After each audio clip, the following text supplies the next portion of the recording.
अस्सलाम वालेकुम everyone, welcome to my YouTube channel.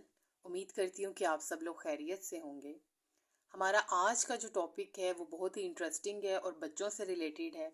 जी, तो हम बात कर रहे हैं स्पीच थेरेपी से रिलेटेड, यानी कि जो ओरल मोटर स्किल्स हैं, हम आज उन पर बात करेंगे कि उनके अफेक्ट होने से किस तरह से बच्चों की जो स्पीच और लैंग्वेज है वो किस तरह से अफेक्ट होती है और किस तरह से ये डिले होती हैं कुछ बच्चों में ये माइलस्टोन।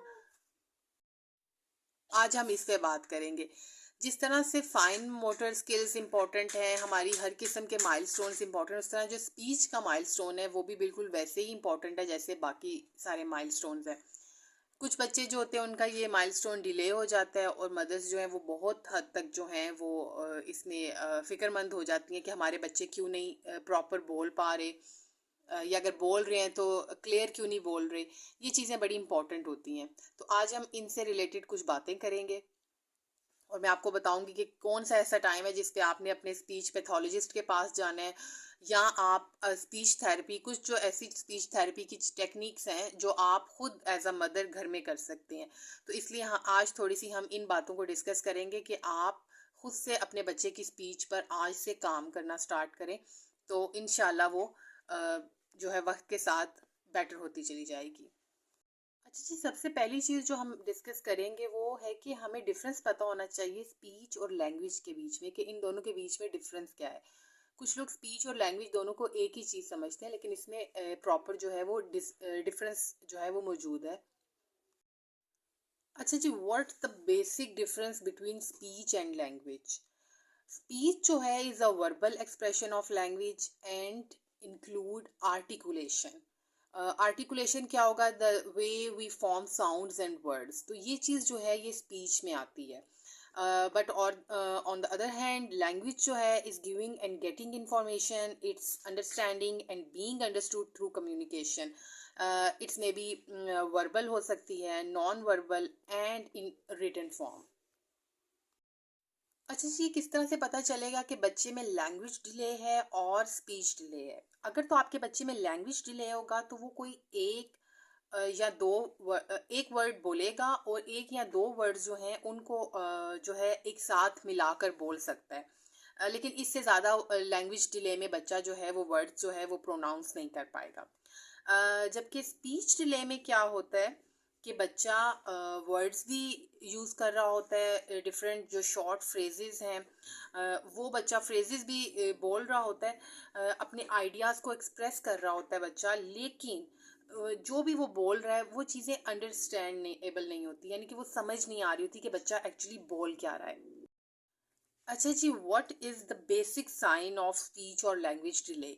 तो आप जब भी देखेंगे कि आपका बेबी रिस्पॉन्स नहीं कर रहा किसी भी साउंड पे, तो ये थोड़ा सा जो है अलार्मिंग साइन है। आपको ये चीज़ इस पे मदर्स को तवज्जो देनी चाहिए कि बच्चा किसी भी साउंड को सुन के फ़ौरन उसकी तरफ तवज्जो क्यों नहीं दे रहा। ठीक है, तो ये चीज़ें बड़ी इंपॉर्टेंट हैं, ये इन चीज़ों पे नज़र रखनी चाहिए एज अ मदर। अच्छा जी, 12 ईयर का जो बच्चा है वो जो है पॉइंटिंग करना भी स्टार्ट कर देता है, वो वेविंग करना या कुछ वर्ड जैसे बाय बाय या मामा या कोई एक वर्ड बाबा, स्पेशली ये चीज़ें जो है वो बच्चा बोलना स्टार्ट कर देता है। तो ये आपने ज़रूर देखना है कि एटलीस्ट 12 मंथ की एज में जो है बच्चा ये कर रहा हो। इससे पहले भी बच्चे स्टार्ट कर लेते हैं, लेकिन 12 मंथ में ज़रूर बच्चे को एटलीस्ट इतनी चीज़ें करनी चाहिए। अगर आपका बच्चा इतना भी रिस्पॉन्स नहीं कर रहा तो आपको ज़रूर अपने स्पीच पैथोलॉजिस्ट या डॉक्टर से कंसल्ट करना चाहिए। काजेज़ क्या है स्पीच या लैंग्वेज डिले की? इसमें क्या है कि कोई भी ओरल इम्पेयरमेंट हो सकती है, जैसे कि आपकी जो बच्चे की टंग है, ज़बान, उसमें कोई प्रॉब्लम हो, उसकी मूवमेंट बहुत लिमिटेड हो जिसकी वजह से डिले आ रहा होता है। ओरल मोटर प्रॉब्लम्स हो सकती हैं, ब्रेन का कुछ पार्ट्स हैं जो कि स्पीच को कंट्रोल कर रहे होते हैं, उसमें किसी किस्म की इम्पेयरमेंट की वजह से क्या होता है कि कोऑर्डिनेशन ख़त्म हो जाती है बिटवीन लिप्स, टंग और जॉ के। तो इसकी वजह से जो स्पीच या साउंड्स जो है वो प्रॉपरली प्रोड्यूस नहीं हो रहे होते। हेयरिंग या ईयर इन्फेक्शन जो है वो भी स्पीच और लैंग्वेज की डिले में जो है वो बहुत इम्पॉर्टेंट रोल प्ले करते हैं। मैंने आपको जैसे पहले भी कहा था कि अगर बच्चा साउंड्स को नहीं प्रॉपरली सुन रहा तो इट्स मीन कि फर्दर उसको ये जो डिले हो सकता है स्पीच में। अच्छा जी, नाउ वी डिस्कस कि how can parents help. Parents का क्या रोल है और वो किस तरह से हेल्प कर सकते हैं अपने बच्चे की स्पीच डिले होने में, किस तरह से वो इम्प्रूव कर सकते हैं। कुछ बच्चे जो हैं वो प्रोड्यूस कर रहे होते हैं, लैंग्वेज भी होती है उनमें और स्पीच भी होती है, लेकिन क्लियर नहीं होती।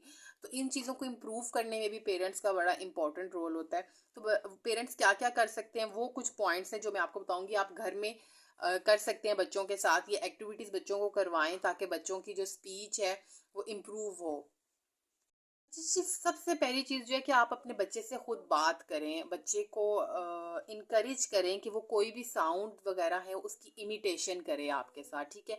आप प्रॉपर उसे जो वर्ड है या कोई साउंड है वो प्रोड्यूस करके बताएं। अपना मुंह जो है, आपकी आपकी जो माउथ मूवमेंट है वो बड़ी इसमें इम्पॉर्टेंट है। आप बच्चे को करके दिखाएं कि इस तरह से इस चीज़ को प्रोड्यूस करें, आप इस तरह से ये वर्ड प्रोड्यूस होगा। अच्छा जी, आप अपने बच्चे के साथ रीडिंग जो है ये एक हैबिट बना लें, रीडिंग करें, उसे पिक्स शो करें ताकि वो उन पिक्स को देख के बताए कि ये क्या वर्ड है। इसमें जो है वो पिक्चर्स बड़ा इंपॉर्टेंट रोल प्ले करती हैं। अच्छा जी, मदर्स जब डेली एक्टिविटीज़ अपनी घर में एक डेली काम कर रही होती हैं उस दौरान वो जो भी काम कर रही हैं वो वर्ड्स बच्चों को बोलें। जैसे अगर फूड वगैरह कुछ बना रही हैं तो वो चीज़ों के नाम लें ताकि बच्चे को वो लर्न करना स्टार्ट कर दे उस कि ये जो है ये इस कैटेगरी का वर्ड है, ये स्पेसिफिकली खाने की चीज़ें हैं, ये पहनने की चीज़ें हैं। ये मदर्स जो हैं ये करें, कुछ इंस्ट्रक्शंस बच्चों को दें कि क्लीन द रूम, इस टाइप की, कि बच्चे को पता हो कि मैंने अब ये चीज़ें करनी है। मदर्स हम जब बच्चों से बात कर रही हो तो अपनी स्पीच जो है उसकी स्पीड बहुत स्लो रखें ताकि बच्चा इजीली समझे बातों को। वो जल्दी जल्दी मत बोलें और बड़ा वो हार्श किस्म के वर्ड्स ना बोलें, इस तरह ऑर्डर की सेंस में थोड़ा सा आप जो है स्लो डाउन करके प्यार से बच्चे को बताएं ताकि वो सीखे। लर्निंग जो है उसकी वो इम्प्रूव हो इन चीज़ों से। बच्चे को कहें कि वो स्पीच या डिबेट्स वगैरह करके दिखाए, कोई भी एक टॉपिक स्पेसिफिक बच्चे को दे दें और कहें कि जी आप इस पे मुझे बोल के दिखाओ। फॉर एग्जांपल बच्चे के सामने जो हमारी डेली रोज़मर्रा की चीज़ें होती हैं, फॉर एग्जांपल कोई ग्लास रख दें और कहें कि इस ग्लास पे आप कोई ऐसे मुझे सुनाओ, मतलब डिबेट करके। तो इससे बड़ी इम्प्रूव होती हैं बच्चों की लैंग्वेज स्किल्स। मिरर एक्सरसाइज बहुत इंपॉर्टेंट है। आप बच्चे को मिरर के सामने खड़ा करें, इस तरह से क्या होगा कि वो जो माउथ की मूवमेंट्स हैं उसको सही तरीके से खुद ऑब्जर्व करेगा। अपने माउथ की मूवमेंट को बच्चा ज़्यादा बेहतर ऑब्जर्व करता है। मदर्स भी करके दिखा सकती हैं, लेकिन अगर आप उसको मिरर के सामने खड़ा करके ये एक्सरसाइज करवाएंगी तो ये ज़्यादा अच्छी चीज़ समझी जाती है। बच्चे से कोई भी क्वेश्चन पूछें with multiple choices. For example अगर आपसे बच्चा कुछ मांगेगा तो आप बच्चे फॉर एग्जांपल वाटर मांग रहा है तो आप उसके सामने 3 ऑप्शंस रखें कि तुम इनमें से जूस मांग रहे हो, वाटर मांग रहे हो, ताकि उस वो खुद से वो उन चीज़ों को सिलेक्ट करे जो स्पेसिफिक चीज़ उसको चाहिए और उसको प्रोनाउंस करके आपको दिखाए, वो वर्ड प्रोड्यूस करके बताए। तो इस तरह से जब मल्टीपल चॉइसेस होती हैं इस तरह इजीली बच्चा क्या होता है कि बच्चे को वो वर्ड एक बार वो सुन भी लेता है आपके मुंह से तो वो इजीली बता सकता है कि मुझे ये चीज़ चाहिए। तो ये ज़रूर करें कि यहाँ के सिर्फ ये ना पूछें कि जी आप क्या चाहिए। तो वो फिर हो सकता है फॉर एग्जांपल उसको वो वर्ड बोलने में ज़रा प्रॉब्लम हो जाए। बच्चा जब भी कोई चीज़ कोई न्यू वर्ड जो है वो इजीली प्रोड्यूस करना लर्न कर ले तो आप ज़रूर रिइंफोर्समेंट का इस्तेमाल करें। बच्चे को ज़रूर वर्बल भी रिइंफोर्समेंट आप दे सकते हैं, यानी कि वेरी गुड कह दें, या कोई भी कैंडी या कुछ आपके पास उस वक्त अवेलेबल हो तो आप वो बच्चे को दे दें। इस तरह से बच्चे की जो लर्निंग है रिइंफोर्समेंट से वो बहुत ज़्यादा हद तक इम्प्रूव होती है। मदर्स को चाहिए कि वो बेबी टॉक को अवॉइड करें, यानी कि बच्चे के साथ वो क्यूटनेस वाली चीज़ें कि मेला बेबी इस टाइप की प्लीज़ मत बातें किया करें। बच्चा वही चीज़ लर्न कर लेता है, इस तरह से फिर उसकी जो अपनी स्पीच है वो क्लियर नहीं होती। प्रॉपर वर्ड्स जब भी बात करें बच्चे से प्रॉपर वर्ड्स में करें। इस तरह से क्यूटनेस वाली और ये इस तरह की जो बेबी टॉक है ये अवॉइड की जाए। अच्छा जी, स्क्रीन टाइम जो है वो बच्चों की स्पीच को बहुत हद तक अफेक्ट करता है और बच्चों में देखा गया है, ये रिसर्चेज हुई हैं डिफरेंट, कि जिन बच्चों का स्क्रीन टाइम ज़्यादा है उनमें स्पीच जो है वो डिले हो जाती है।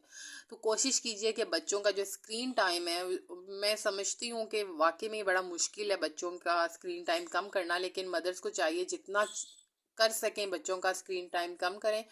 इस तरह से क्या होगा कि स्पीच जो है वो डिले नहीं होगी।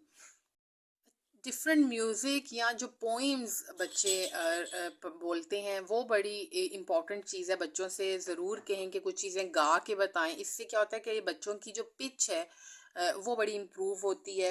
लैंग्वेज के जो पैटर्न्स हैं, रिदम्स हैं, ये चीज़ें जो हैं ये इन्हेंस होती हैं पोइम्स वगैरह से। तो ये वाली एक्टिविटी भी बच्चों से ज़रूर करवाएं कि जी हमें कोई पोइम सुनाएं या ABC थोड़ी सी इस तरह गा के सुनाएं। ये चीज़ें इम्पॉर्टेंट हैं स्पीच के लिए। अच्छा जी, सबसे इम्पोर्टेंट चीज़ जो है वो है स्पीच को इम्प्रूव करने में ओरल मोटर एक्सरसाइजेज, जिसमें ब्लोइंग का स्पैन जो है आप बच्चे का इंक्रीज करें। जब ब्लोइंग स्पैन इंक्रीज होगा, बच्चे की जो है वो मसल्स जो हैं उनकी वो बेहतर होंगे और इस तरह से जो है वो लैंग्वेज और स्पीच इम्प्रूव होगी। तो जितना चाहे आप अटेंशन स्पैन तो आपने सुना होगा बच्चे का इंक्रीज करें, इसके साथ साथ आपने बच्चे का ब्लोइंग स्पैन जो है वो भी इंक्रीज करना है। डेली बेस पे आप बच्चे की कोई ऐसी एक्टिविटी रखें जिसमें वो ब्लो करना करे, ज़रूर करे। ये बड़ा इम्पॉर्टेंट है फॉर ओरल मोटर एक्सरसाइज। ये कुछ चीज़ें हैं जो आप बच्चों के जो जब जैसे ही वो ये माइलस्टोन बच्चे का स्टार्ट होगा, आपने ये मदर्स ने एक्टिविटीज़ करवानी है ताकि स्पीच जो है वो इम्प्रूव हो। आप ये चीज़ें एट होम करवा सकते हैं। लेकिन इसके बावजूद भी अगर स्पीच में डिले आ रहा है तो आप डॉक्टर या स्पीच पैथोलॉजिस्ट के पास टाइम से ज़रूर चले जाएं। प्लीज़ लेट मत करें इन चीज़ों को। उम्मीद करती हूँ कि आज की वीडियो जो है वो मदर्स को इन्फॉर्मेटिव लगी होगी। प्लीज़ सब्सक्राइब माई चैनल और वीडियो को ज़रूर लाइक किया कीजिए। Thank you so much.